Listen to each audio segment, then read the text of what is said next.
is the color of the sand, which is light yellow or white. So they use the white color for the crown.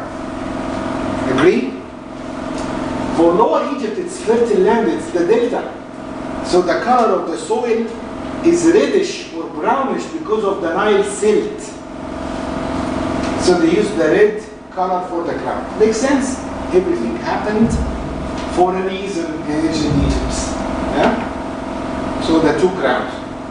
The Upper Egyptians and the Lower Egyptians were fighting each other. When was that? That was around 5000 BC, when the two lands were formed. Now it's kind of civilization.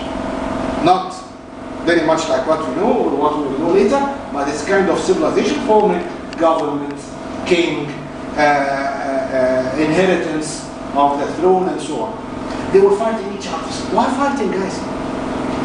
We'll see why they were fighting. So here, this is the map. Lower Egypt, Upper Egypt, red and white. Each one of the two kingdoms, Upper and Lower Egypt, had a protecting goddess. So Nekhbet, the goddess of Upper Egypt, Wadjet, the goddess of Lower Egypt. Here we have also to know why. Why, not to be confused. You know the birds are migrating from Europe to Africa, going through Egypt, especially in the winter. Yeah? Looking for the warm weather. And Upper Egypt still, until today, until this very minute, still cleaner and less polluted than Lower Egypt. So when you go to Aswan today, and you read in the guidebooks, the best place for bird watching, if you are a bird watcher, the best place, no doubt, Aswan. Go to Aswan. The best place for bird watching is Aswan. Why? Because it's cleaner, it's less polluted, and it's warm. Especially when you go to Aswan in around December, January, and so on. Amazing bird, and it will be one of your best bird watching trip ever, if you are into bird watching. So the ancient Egyptians were looking at all these birds, and they've chosen one of them, the female eagle, the vulture, to be the protecting goddess of Upper Egypt, high in the sky from Upper Egypt. Okay, in Lower Egypt, what do they have? We have the marshes of the delta. What do you get in the marshes? Snakes. Yeah? So they have chosen the strongest and the most deadly snake, which is the cobra, to be the protecting goddess of Lower Egypt. So we have Nekhbet and Wadjet, yeah, of Upper and Lower Egypt. What else? The flag. We need a flag for our country.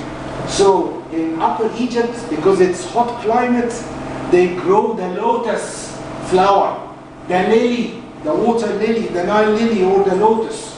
This is the lotus.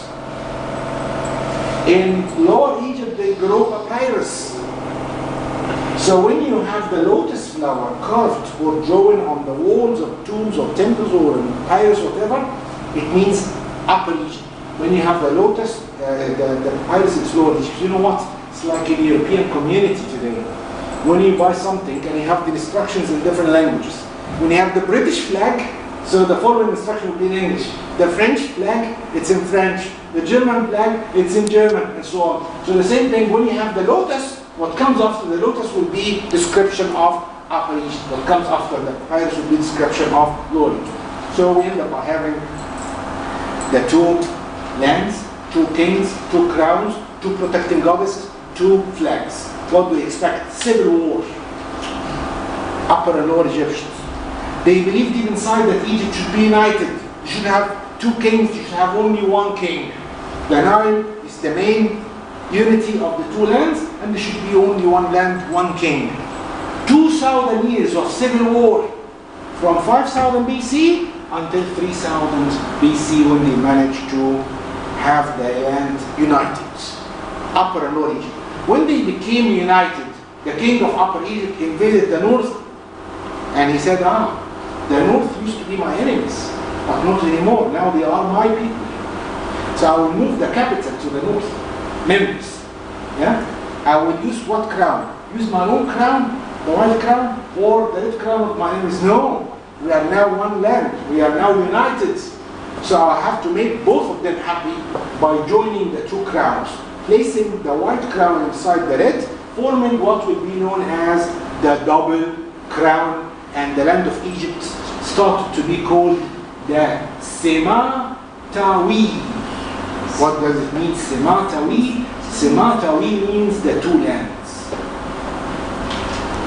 And the king was never known as the king of Egypt or the Egyptian king. What was his title then?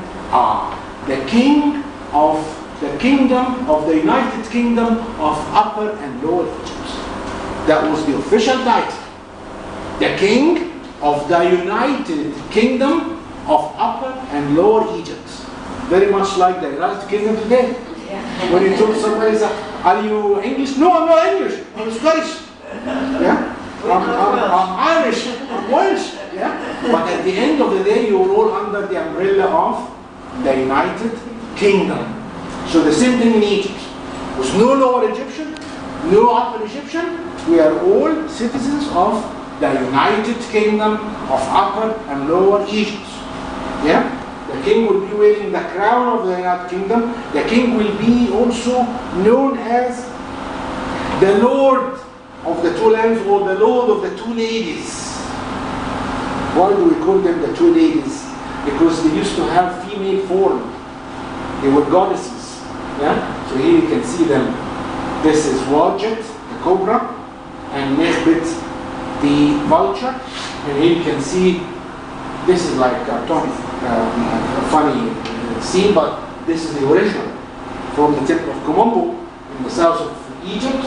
You can see the lady here wearing the white crown, the red crown, without the color we know it from the shape, and that's the white crown.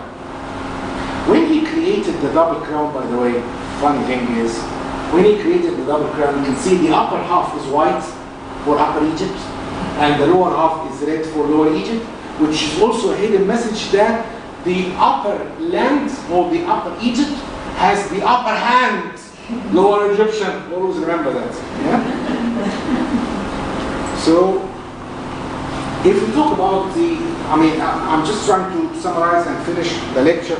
I don't want to give you more than this. But if we talk about the history, I would like to give you like a little summary of the history of Egypt. Yeah? When you read, if we have like 10 guidebooks today, and you open these guidebooks, we read the beginning of the Egyptian history, it will tell you 3040 BC in one book. Another book, 2997 BC. In a third book, 990, whatever. Yeah?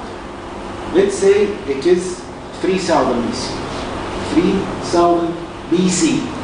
Roughly, yeah? Easy number to